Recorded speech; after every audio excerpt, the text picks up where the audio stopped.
Ataque al equipo de Vicente López. Se pegan en el piso. Ahí va la zurda. Negro. Va a llegar Elisa Pérez. ¡Dale, Vicky! Se lucha.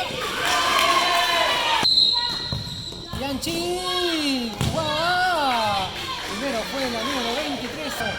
No se pega. Corta bien. Bien, Valenta, bien los dos. ¡Ay! Casi. Miran primero. Gavianes. Gracias a todos.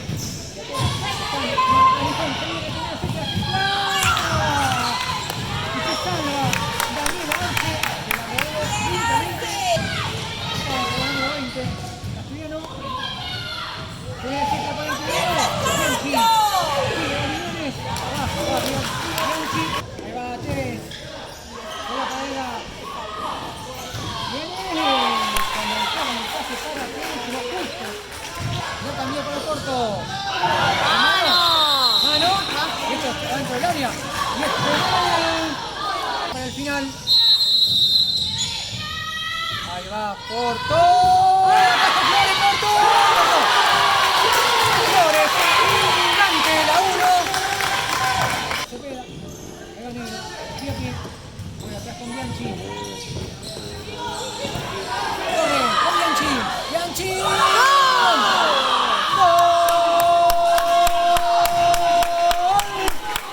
¡Vamos, doctora! Apareció la capitana, Belén Bianchi, para abrir el marcador.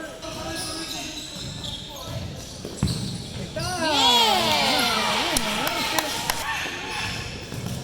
Bianco que son 3 contra 1. Ahí va Rodríguez. 10 de Flores y se apura. Le da superioridad de Getla. Viene, baja rápidamente para saltar.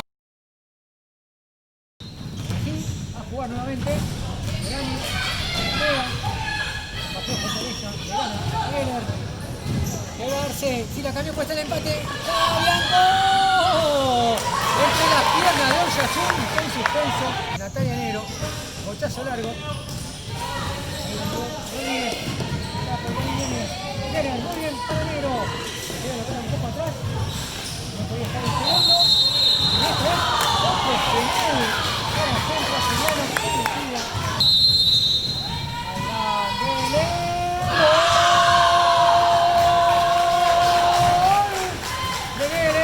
Ahora sé que obviamente tiene que estar arriba del partido. Casi tenía. Ahora se pega. Se pega. Remate. Y acá puede estar el descuento de Secla con Mora. Pero no. Oyarzún le bajó la persiana con el descuento. Pero cuidándose, teniendo en cuenta que el arco está totalmente libre. ¡Va Rivero! ¡Gol! ¡De Secla! Y Dios, punto nomás. Secla la igualdad. Si dispara Asturiano, la arquera. ¡Está! ¡Gol! De centro Asturiano. Melody Geller. Lateral. No, le cobró una mano. Ahí va por gol. No. Flores por 2. Otra le llegaron 1-10 Bianco. Bianco. Golazo. Golazo de Daniela Bianco. Espera Pérez también. Ahí va Daniela Bianco. Se pega. 2 segundos.